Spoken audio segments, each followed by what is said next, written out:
American poet Emily Dickinson once said, "Tell the truth, but tell it slant." This statement can be interpreted to mean telling the truth, but with a twist to it. This week, we look at 5 truths with regard to Kenya's public finances, and we try to see where the slant is. As usual, we do this in 5 points to consider.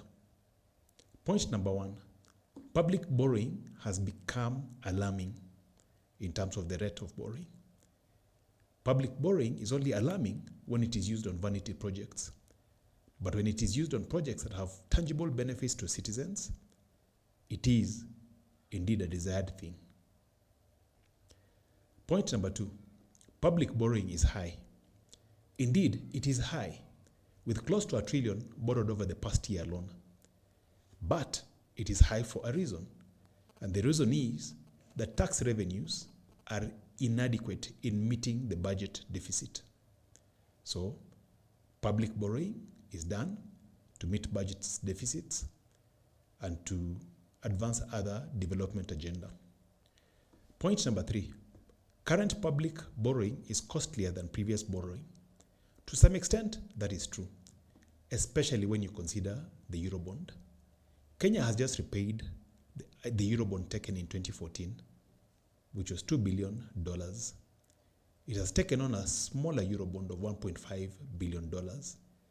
Yes, there's a difference in terms of the rate of borrowing, but there's also a fundamental advantage.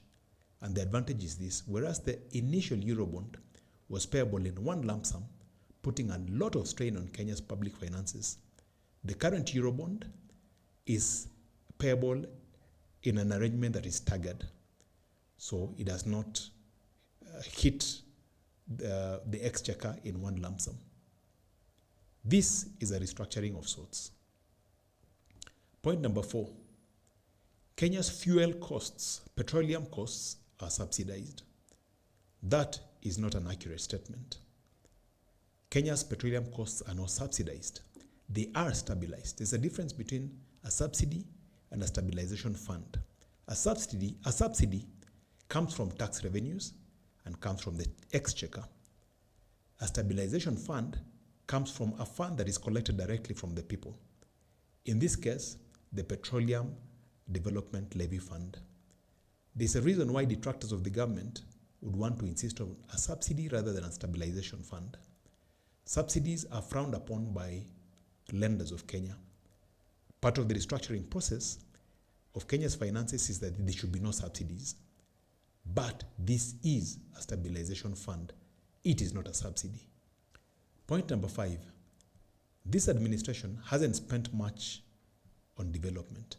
That is true. This administration has not upped the ante on development spending. But there's a reason to this. And the reason is that more than 60% of Kenya's tax revenues go towards debt settlement. And this is debt that was taken by the previous administration. This, when you consider pensions, when you consider recurrent expenditure, crowds out any funding that would ordinarily be used for development. But there's a way out, and the way out is to engage in PPP, public-private partnerships, for development of public projects. Let's not make too much noise about public PPPs when they arise. Let's give them a lot of thought. Let's look beyond the slant. Beyond the slant. Let the truth obtain. My name is Leonard Kafafa, and I'm a public policy analyst. See you next time again for another 5 points to consider.